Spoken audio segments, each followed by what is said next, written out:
সুপ্রিয় শিক্ষার্থীরা, আসসালামু আলাইকুম। আশা করি সবাই ভালো আছো।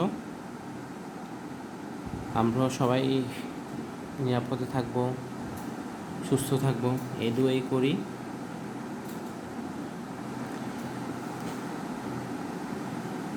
আমাদের যে আমি তোমাদের একটা কোর্স নিচ্ছি, একটা ল্যাব এবং একটা কোর্স নিচ্ছি। কোর্সটা হচ্ছে মেকানিক্স অফ সলিডস 1 বা যার কোর্স কোড হচ্ছে C211। যেটা আমার টার্গেট ছিল হচ্ছে আমরা হয়তো ইউনিভার্সিটি খোলার পরে ফিজিক্যালি বা লাইভ ক্লাস নিতে পারলেও ভালো হতো, কিন্তু সিচুয়েশান ডিমান্ড আমাদেরকে সেটা এখন আপাতত করতে দিচ্ছে না। এবং যতদিন পর্যন্ত আমাদের প্যান্ডেমিক সিচুয়েশান পজিটিভ মুভমেন্টে না যাবে, ততদিন পর্যন্ত হয়তো এটা আমরা আর আশাও না করতে পারি না। সো এই মুহূর্তে আমাদের যেটা হাতে করার উপায় আছে অনলাইন বেসড ক্লাস। যেহেতু আমাদের জীবন থেমে থাকবে না, বয়স থেমে থাকবে না, আমাদের সময়টা বেস্ট ইউজ করতে হবে। সেই হিসাবে আমরা ইনশাআল্লাহ সঠিকভাবে অনলাইন ক্লাসটা করব, সেটা ইচ্ছে থাকলো। আমি তোমাদের এই C211 হোপফুলি ফুল কোর্সটা আমি নিচ্ছি। সো আমি কোর্সটাকে যেহেতু লাইভ ক্লাস এবং অনলাইন বেস ক্লাস সেম না, আমি কোর্সটাকে নিজের মতো গুছিয়ে নিব। এবং তোমাদের একটা জিনিস, আমি হয়তো এখন সবগুলো লেকচারের ভিডিও বানানো আসলে পসিবল না, কারণ আমাকে এখন পাঁচ থেকে 6টা সাবজেক্ট আমাকে একসাথে কন্টিনিউ করা হচ্ছে। তো আমি ডেইলি 3-4 ঘন্টা আসলে ভিডিও সামনে বসে থাকা টাফ, দেন আবার তোমাদের সাথে জুমে ক্লাস নিতে হবে। সো এর উপর ভিত্তি করে আমরা যেটা বলতে পারি যে তোমাদেরকে প্রচুর হেল্পফুল হতে হবে, কনসেন্ট্রেট করতে হবে, আমাদেরকে উৎসাহ দিতে হবে এবং হেল্প করতে হবে। আদারওয়াইজ আমাদেরও ক্লাস নেওয়াটা অনেক কঠিন হয়ে যাবে। ওকে, আমি যদি C211 মেকানিক্স অফ সলিডস, এটা হচ্ছে আমাদের 3 ক্রেডিটের course, obviously 3 hours per week. Okay, আমাদের এই কোর্সে আমাদের যে টপিকগুলো আছে সেগুলো হচ্ছে আমাদের, যদি একটু লিখি,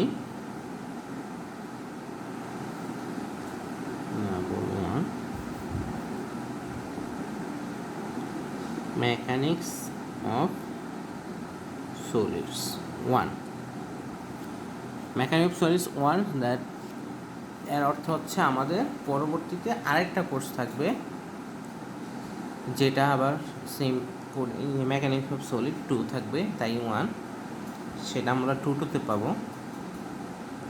ওকে, মেকানিক্স অফ সলিড, দেখো আমরা 1-2তে পড়েছি অ্যানালিটিক্যাল মেকানিক্স, আর এই কোর্সটা হচ্ছে মেকানিক্স অফ সলিডস। দুইটা কোর্সের মধ্যে বেসিক পার্থক্য হচ্ছে, মেকানিক্সে আমাদের এক্সটার্নাল ফোর্সগুলো, যখন এক্সটার্নাল ফোর্স বা লোড যাই আসতো, ওটার জন্য আমরা সবগুলো বডিকে আমরা রিজিড বডি ধরে নিয়েছি।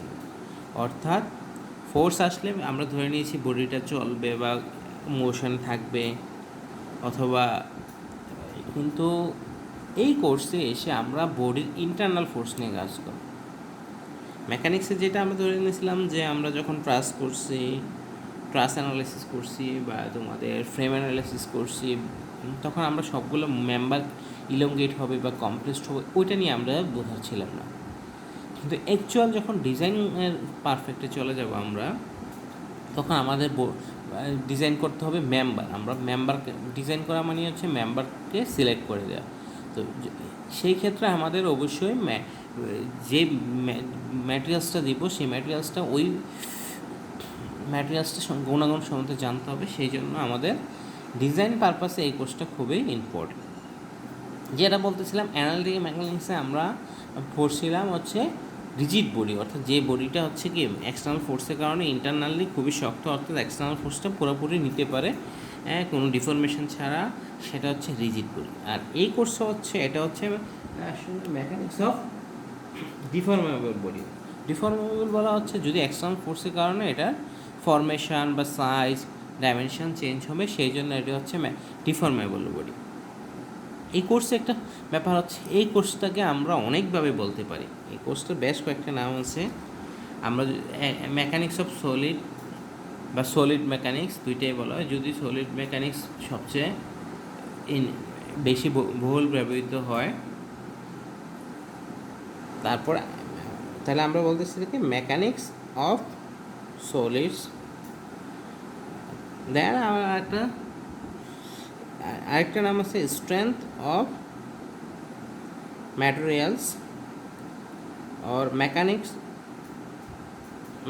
of deformable bodies or strength of materials। এইটাকে এই চারটা নামে বলা হয়, মেকানিক্স অফ সলিডস,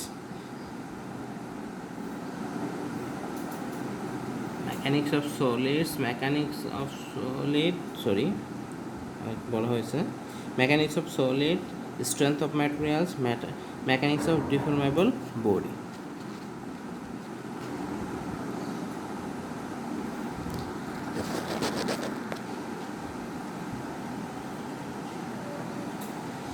তাহলে আমরা এই সাবজেক্টকে mechanics of solids, strength of materials, mechanics of deformable body or mechanics of materials এই চারটা নামই বলতে পারি, বা বিভিন্ন জায়গায় এই চারটা নামই বলা হয়। তোমাদেরকে যদি এই কোর্সে মেকানিক্স অফ সলিড পড়ানো হয় তারপরে যদি আমরা বলবো মেকানিক্স অফ ডিফর্মেবল বডি পড়ানো হয় না বা স্ট্রেংথ অফ ম্যাটেরিয়ালস পড়ে নাই, তাহলে আমাদের একটু ভুল হয়ে যাবে।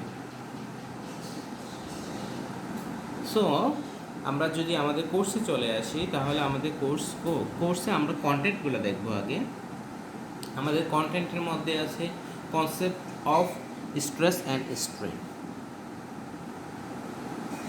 of stress and strain,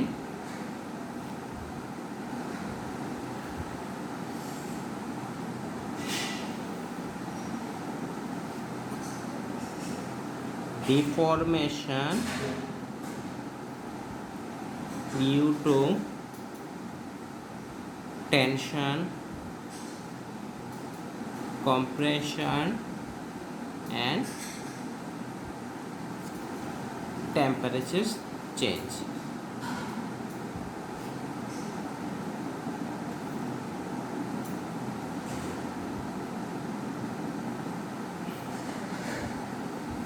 তারপর আমাদের আছে বিমের reactions, axial force, shear force and bending moment diagram, axial force diagram, shear force diagram and bending moment diagram।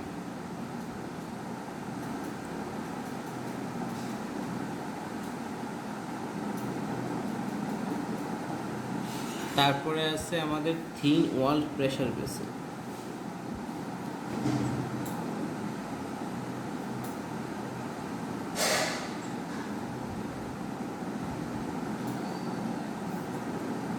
Next আমাদের টরশন,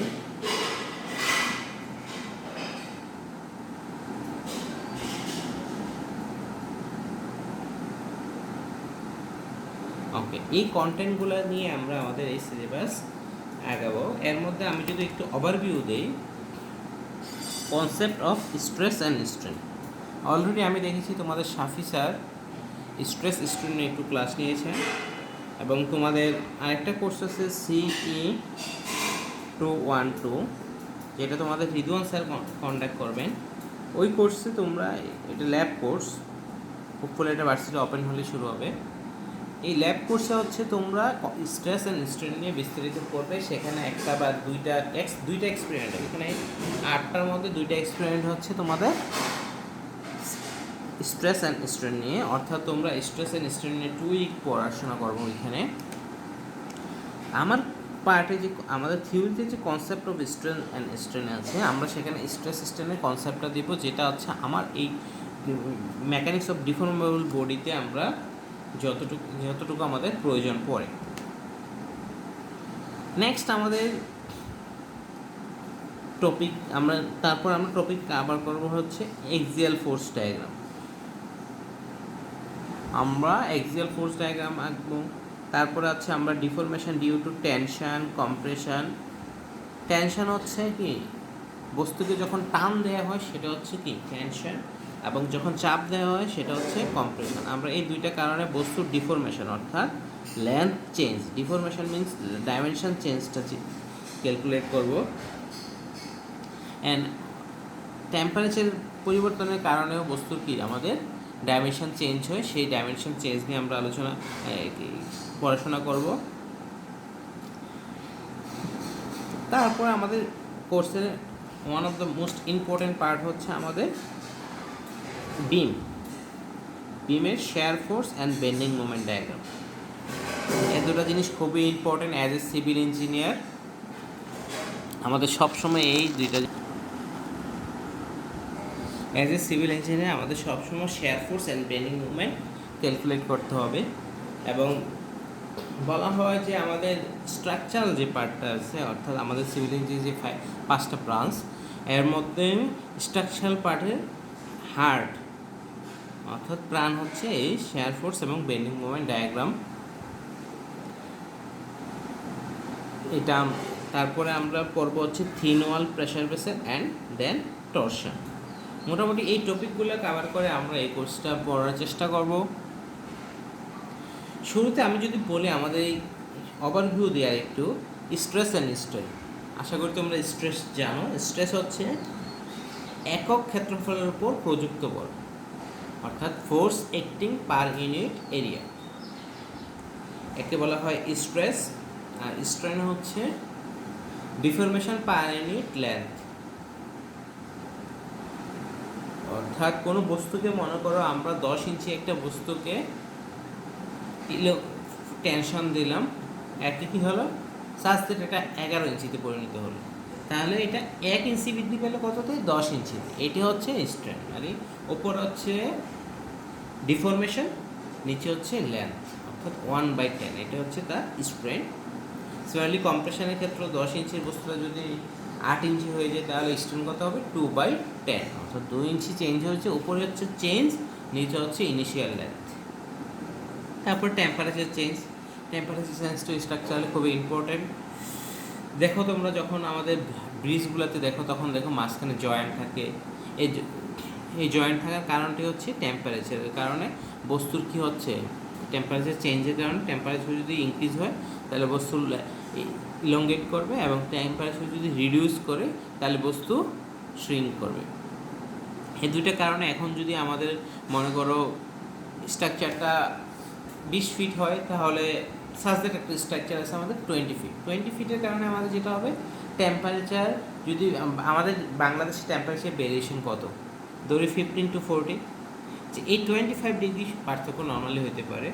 তো এই লেন্থের জন্য আমরা যেটা ডিজাইন করব সেটা হচ্ছে দেখা যাচ্ছে 20 ফিটে যেটা হচ্ছে বস্তুটা সাজ দ্যাট 1 মিলিমিটার ইনক্রিজ করবে কংক্রিটের যে ক্যারেক্টারিস্টিক্স। 1 মিলিমিটার ইনক্রিজ করার জন্য বস্তু ইন্টারনাল যে কংক্রিটগুলো সেগুলো নিজেরা কম্প্রেসড হয়ে যেতে পারে, যেটা আমাদের ক্র্যাক নাও সৃষ্টি করতে পারে। বাট যখন লঙ্গার আর স্ট্রাকচার চলে আসে সাজ দ্যাট ব্রিজগুলো, তখন ব্রিজগুলো কী হয় সাধারণ নর্মালি 100 কি 200 ফিট হয়। 100 বা 200 ফিট হলে তো এখন যদি আমার দুই প্রান্ত ফিক্স থাকে তাহলে সাপোর্টটাকে কি আমাকে পুরোপুরি লোডটা নিতে হবে। দ্যাট মিনস 100 ফিট এর ব্রিজ যদি 5 মিলিমিটার ইলংগেট করে তাহলে এই সাপোর্টটা কী করতে হবে আমাকে 5 মিলিমিটার তাকে ইলংগেট করার জায়গা দিতে হবে। অর্থাৎ সে যদি জায়গা না দেয় তাহলে তাকে কি কম্প্রেস করে রাখতে হবে। একটা জিনিস বোঝাই যে মনে করো তোমাকে কেউ তোমার হাতে কি একটা বস্তু তোমার দিকে আসতেছে, বা তুমি মনে করো একটা চলন্ত রিক্সাকে তুমি ভাড়া দিবে, থামাবে। কখন থামাবে? যখন তুমি রিক্সাটা এদিক থেকে যখন আসে তখন যদি তুমি হাত দিয়ে রাখো এবং রিক্সার সাথে সাথে হাতটা সরাই ফেলো তাহলে কি তোমার হাতে কোনো ফোর্স আসবে। তোমাকে কী করতে হবে? এটাকে হাত দিয়ে ধরে রাখতে হবে, তাহলে কী হচ্ছে রিক্সাটা দাঁড়াবে এবং তখন তোমার হাতের উপর একটা ফোর্স আসবে। এটাই যখন ফিক্স সাপোর্টগুলো যখন ফিক্স তখন একে কী করতে হবে? ফোর্সটা ধরে রাখতে হবে। তাই কি যদি তাহলে কী করতে হবে? আমাদের এই বস্তুর যে লেন্থের বৃদ্ধি ওইটার একটা সুযোগ দিয়ে দিতে হবে। সেই জন্যই দেখা যাচ্ছে এক্সপানশন গ্যাপ বলা হয়, যে ব্রিজের মাঝখানে কিছু গ্যাপ থাকে। যাই হোক আমরা এই ডিটেলস টেম্পারেচার চেঞ্জে পড়ব। নেক্সট বিমের shear force and bending movement, এটা আমরা বিস্তারিত পরে পড়বো। তবে একটা জিনিস বলে রাখি, এই শেয়ার ফোর্স আর বেন্ডিং মুভমেন্ট দিয়ে আমাদের এই কোর্সের প্রাণ। তারপর হচ্ছে থিন ওয়াল প্রেশার ভেসেল, হচ্ছে সিলিন্ডার ডিজাইন সহজ কথায় যদি বলি। তারপর হচ্ছে টর্শন। সো এই টপিকগুলো আমাদের কভার করার ইচ্ছে আছে এই কোর্সে।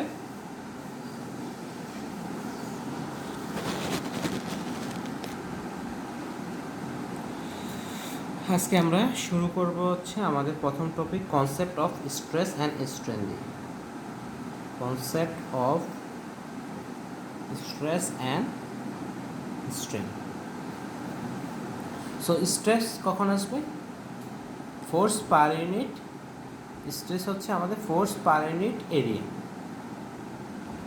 So force per unit area, that means স্ট্রাকচারের উপর ফোর্স হচ্ছে, স্ট্রাকচারের ক্ষেত্রে আমরা ফোর্স বলি লোডকে। সো আমাদের লোড যেটা আসবে সেটার পার ইউনিট এরিয়াতে যে পরিমাণ ফোর্স রেজিস্টিং ফোর্স ক্রিয়েট হবে সেটি হচ্ছে আমার স্ট্রেস। সো শুরুতে আমরা যদি লুডস বলি, লোড কাকে বলি? আশা করি তোমরা মেকানিক্সও এটা পড়েছো, আমি একটু রিভাইজ দিচ্ছি। লোডস হচ্ছে forces acting on the body, forces acting on a structure is called load. So আমাদের লোড যেটা সেই লোডটা বিভিন্ন প্রকার হয়ে থাকে, অ্যাজ তোমরা দেখেছো। সাজ দ্যাট এটা হচ্ছে আমাদের একটা যে কোনো একটা বডি। এখন এক্সটার্নাল যে ফোর্সটা, সাজ দ্যাট আমরা যদি এইটা মনে করি একটা বডি, আমাদের একটা বিম ধরি, আমরা যদি অ্যাজুম করে নিই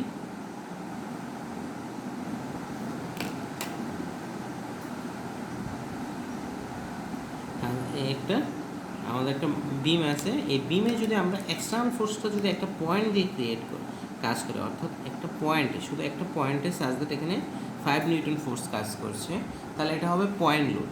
একে আমরা বলবো পয়েন্ট লোড, যেহেতু এটা একটা পয়েন্টে কাজ করতেছে। আবার এমনও হইতে পারে যদি আমার লোডটা একটা বড় অঞ্চলে, পয়েন্ট লোড কখন হবে? মনে করে আমরা যখন একটা লাঠি দিয়ে একটা বস্তুকে ধাক্কা দিব, তখন আমার ফোর্সটা, আমি যে ফোর্সটা দিচ্ছি সেটা একটা পয়েন্টে কাজ করবে।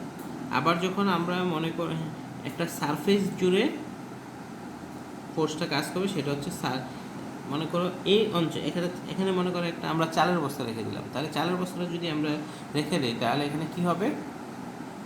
ফোর্সটা পুরো অঞ্চল জুড়ে, অর্থাৎ স্ট্রাকচারের এই অঞ্চলটা জুড়ে, পুরোটা জুড়ে গিয়ে আমার লোডটা কাজ করবে, তাহলে সেটাকে আমরা বলবো সারফেস লোড। আবার লোডটা এমনও হইতে পারে যে আমরা একটা সরু লাইন, এই সারফেস লোডটা যদি একদম সরু হয়,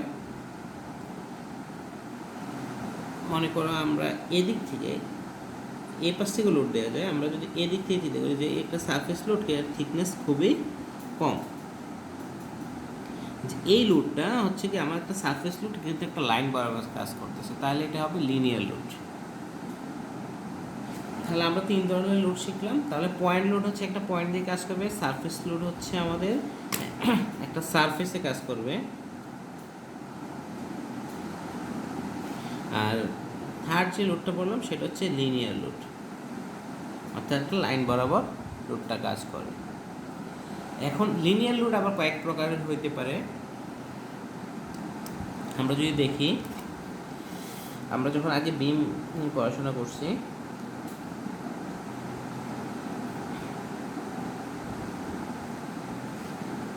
এই লিনিয়ার লোডটা হচ্ছে কি পুরোপুরি একটা লাইন বরাবর একই ফোর্স কাজ করতে পারে, সাজ দ্যাট এটা হচ্ছে 5 নিউটন পার মিটার, অর্থাৎ প্রতি মিটারে 5 নিউটন কাজ করতেছে, এবং পুরোটাতে কি ইউনিফর্মলি কাজ করতেছে। সো এটাকে ইউনিফর্ম অর্থ হচ্ছে সমানভাবে, তো এটাকে বলে ইউডিএল, ইউনিফর্মলি ডিস্ট্রিবিউটেড লোড। যেহেতু সব জায়গায় সমান এবং লিনিয়ার লোডটা যদি সব জায়গায় সমান থাকে, সেটা হচ্ছে ইউনিফর্মলি ডিস্ট্রিবিউটেড লোড। আরেকটা আছে, যদি আমাদের ইউনিফর্মলি না থাকে তাহলে আমরা কি বলবো? সাজ দ্যাট এই লোডগুলা অর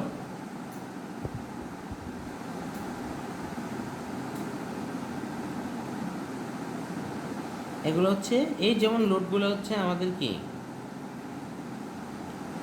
এক জায়গায় সমান নয়, মানে সব জায়গায় একই পরিমাণ নয়। সাজ দ্যাট এখানে 2 নিউটন পার মিটার, এখানে 5 নিউটন পার মিটার, এখানে 0 নিউটন পার মিটার, এখানে 4 নিউটন পার মিটার। সো এখানে লোডগুলো হচ্ছে কি আমার সব জায়গায় সমান না। এই দুইটা কেসে আমার লোডগুলো সব জায়গায় সমান না, কিন্তু আমরা একটা জিনিস বুঝতে পারতেছি, ভেরিংগুলো অর্থাৎ চেঞ্জগুলো ইউনিফর্মলি হচ্ছে, একটা লিনিয়ার লাইন বরাবর আছে। এই দুইটা ফোর্স, এই ধরনের ফোর্সগুলো হলে ইউনিফর্মলি ভেরিং লোড। এখানে আরেকটা কথা, তারপর এই ইউভিএলগুলোকে তার ডাইমেনশন হবে অনেকে নামকরণ যেতে পারে, যেটা আমরা বিস্তারিত যাব না। যেমন সেটা হচ্ছে ট্রাপিজয়েডাল লোড, সেটা হচ্ছে কি আমার, এটা হচ্ছে ট্রায়াঙ্গুলার লোড। সো লোড নিয়ে আমাদের লোডের কাইন্ডস নিয়ে এতটুকুই থাকবো। আমরা এখন স্ট্রেসের ডেফিনেশন দেখব। স্ট্রেস কাকে বলে? শুরুতে আমরা বলছি স্ট্রেস হচ্ছে force acting per unit area. So আমরা যদি একটা বস্তু চিন্তা করি, একটা হেক্সাগোনাল শেপের একটা বস্তু যদি আমরা এজিউম করি, এই বস্তুটাতে যদি আমাদের ফোর্স দেওয়া হয়, এই পাশে যদি এফ ফোর্স দেওয়া হয়, যদি আমরা যেহেতু আমাদের মেকানিক্সে আমরা শিখবো হচ্ছে সিভিল ইঞ্জিনিয়ারিং সব কিছু হচ্ছে কি আমাদের স্ট্যাটিক্স, অর্থাৎ সবগুলোই স্থির থাকবে, তাহলে এই পাশেও আমাদের এফ ফোর্স, যদি এই বস্তুটা স্থির থাকতে চায় দুই দিকে কি সমান পরিমাণ ফোর্স থাকবে। আমরা জানি কি রেজাল্টেন্ট ফোর্স থাকলে কি সে ত্বরণে চলে যাবে, অর্থাৎ সে গতিতে চলে যাবে, তখন আর এটা আমরা সিভিল ইঞ্জিনিয়ারিং মেকানিক্সে পড়বো না। সো এই কোর্সে পড়বো না, আমাদের যেহেতু এটা আমাদের ডায়নামিক্স না, এটা পুরোটাই কি আমাদের কোর্সটা স্ট্যাটিক্স। যাই হোক, এই ফোর্সটা অর্থাৎ এই জায়গায় যদি বস্তুকে এফ ফোর্সে ইলঙ্গেট করা হয় বা টান দেওয়া হয়, তাহলে এই ফোর্সটা এইখানে চলে আসে। অর্থাৎ একটা লাঠির এক মাথায় যদি আমি একটা ফোর্স দিয়ে টান দিই, অন্য মাথায় কি এই ফোর্সটা চলে আসে, তাহলে এই ফোর্সটা কীভাবে আসলো, ট্রান্সফারটা কীভাবে হলো? আমরা যদি বস্তুটাকে এই বরাবর কাটি, এই বরাবর একটা সেকশন কল্পনা করি, তাহলে এটা কি দুই ভাগ হয়ে যাবে।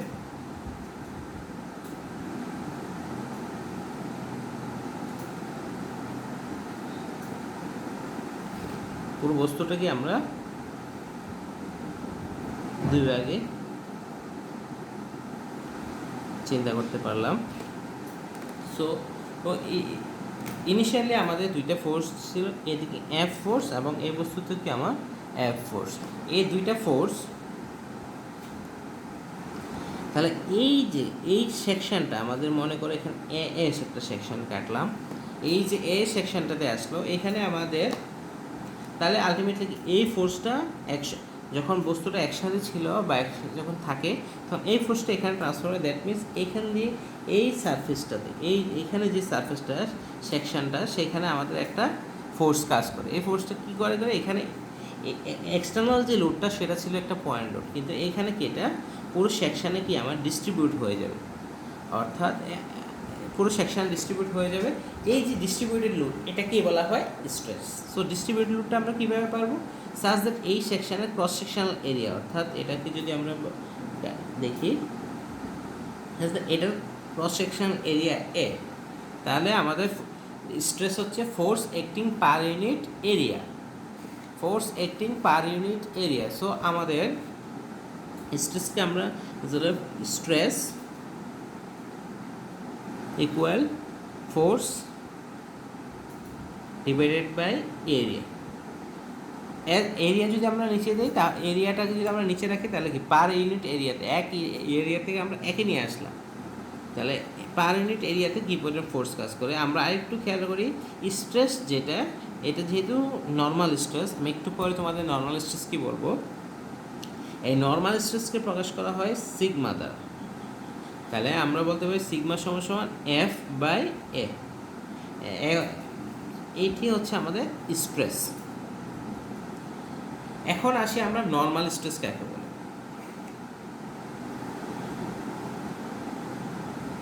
এই দেখো,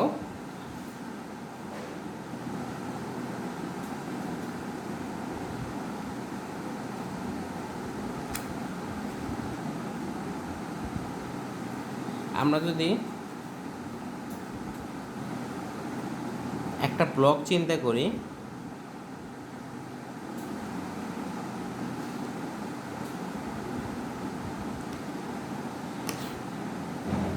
এই ব্লকে আমরা এখন যে ফোর্সটা দিয়েছিলাম বা একটু আগে যেটা আমরা করছি,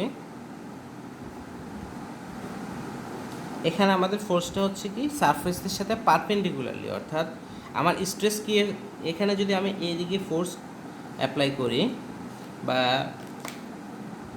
এদিকে ফোর্স অ্যাপ্লাই করি, তাহলে আমাদের স্ট্রেসটা ক্রিয়েট হচ্ছে এই সারফেসটা হচ্ছে ফোর্সটা, এক্সটার্নাল যে ফোর্সটা এই সারফেসের সাথে কী অবস্থা আছে, পারপেন্ডিকুলারলি। আমরা জানি পারপেন্ডিকুলারের আরেকটা ইংলিশ হচ্ছে নর্মাল।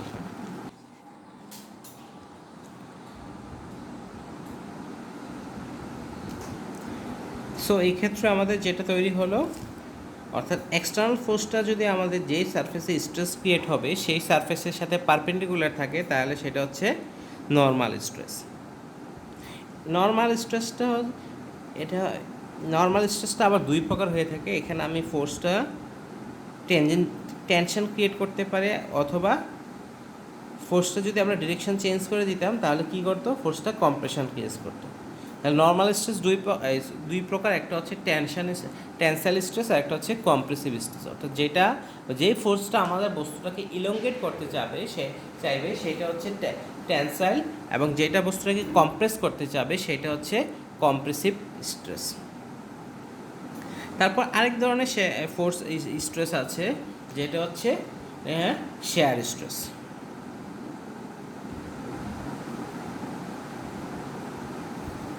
শেয়ার স্ট্রেস নিয়ে আমরা পরবর্তীতে বিস্তারিত করব, বা এখন একটু ডেফিনেশনটা দেখে নিই। শেয়ার স্ট্রেস হচ্ছে যখন এক্সটার্নাল ফোর্সটা আমার যেই প্লেনে অথবা যেই সারফেসে আমাদের স্ট্রেস ক্রিয়েট করবে এবং এক্সটার্নাল ফোর্স দুইটাই প্যারালাল থাকবে, তখন সেটা হচ্ছে শেয়ার স্ট্রেস।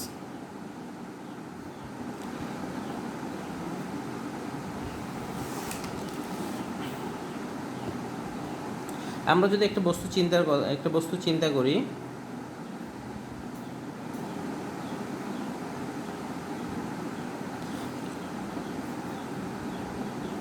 মনে করো একটা হেক্সাগোনাল বস্তু আমাদের একটা সারফেসে স্থির আছে বা ফিক্সড আছে। তা এটাতে যদি আমাদের এক্সটার্নাল ফোর্সটা এইভাবে কাজ করে, এখানে এক্সটার্নাল যে ফোর্সটা এটা যদি এটাকে ভি দিয়ে প্রকাশ করলাম, আমরা যেহেতু ভি দিয়ে প্রকাশ করলাম, তাহলে এই বরাবর যদি একটা ফোর্স কাজ করে, এখানে অনেকগুলা স্ট্রেস কাজ করতেছে, যেটার কারণে ফোর্স তৈরি হচ্ছে ভি। অর্থাৎ এখানে সহজ কথা হচ্ছে এই সারফেসে আমাদের একটা ফোর্স ভি কাজ করতেছে। এই ফোর্সের কারণে এই ফোর্সটা কি হচ্ছে, আমাদের ট্যানজেন্ট বরাবর, সারফেসের স্পর্শক বরাবর। নর্মাল ফোর্সটা ছিল আমাদের সারফেসের সাথে কি লম্ব বরাবর, এখন এটা ছিল নর্মাল, সারফেসের সাথে লম্ব বা নর্মাল। এটা হচ্ছে সারফেসের সাথে সমান্তরাল বা স্পর্শক বরাবর। এই ফোর্সটা যখন কাজ করবে, এবং এখন যদি আমরা বস্তুটাকে এই বরাবর দুইটা ভাগে ভাগ করি, তাহলে দেখো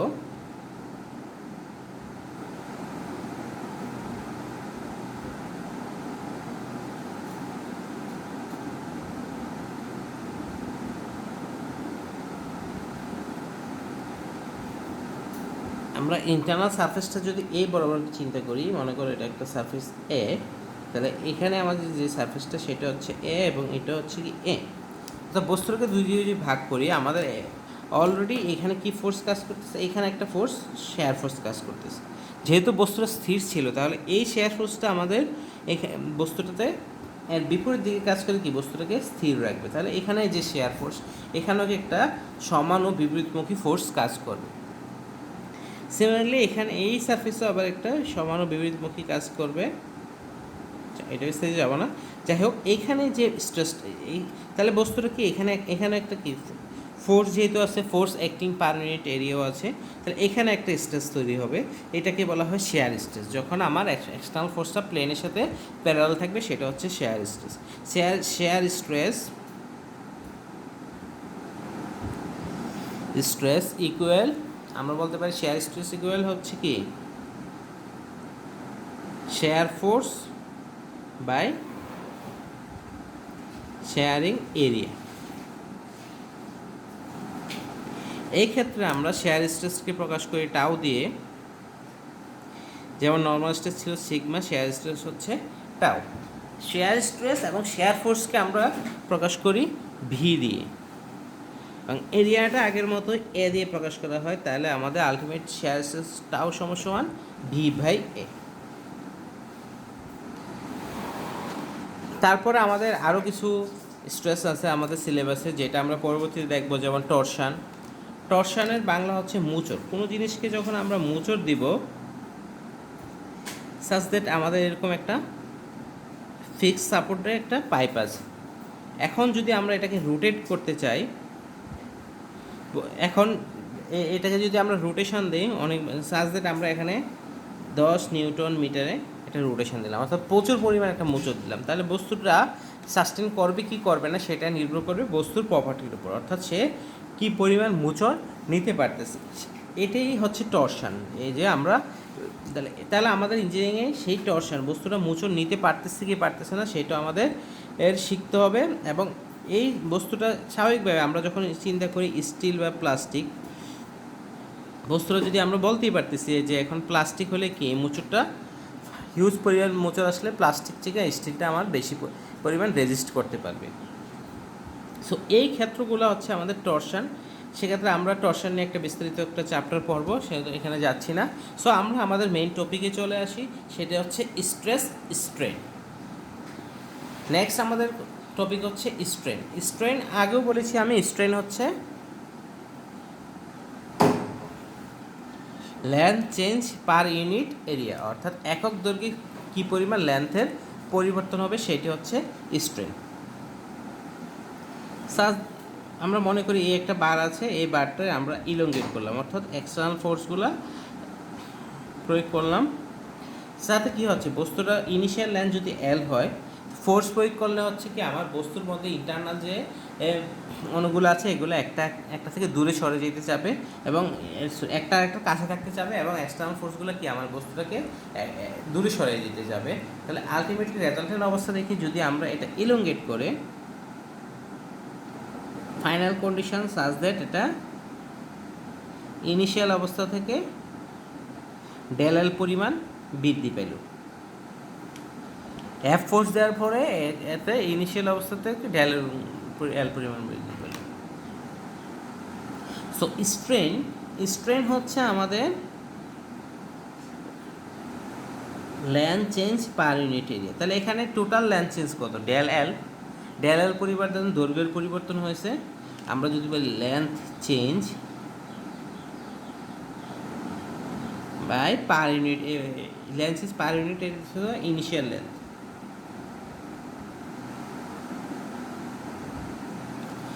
সো এই ক্ষেত্রে আমরা বলতে পারি স্ট্রেনকে প্রকাশ করা হয় অ্যাপসাইলন দ্বারা, অনেক ক্ষেত্রে একটি ই দিয়েও প্রকাশ করা হয়। তাহলে লেন্থ চেঞ্জ, তাহলে এখানে আমাদের লেন্থ চেঞ্জ হচ্ছে ডেল এল, ইনিশিয়াল লেন্থ হচ্ছে এল। সো এটাই আমাদের স্ট্রেন হয়ে যাবে। তাহলে length change per unit area. একটা জিনিস খেয়াল করো, এখানে আমাদের লেন্থ চেঞ্জের একক বা পরিবর্তিত দৈর্ঘ্য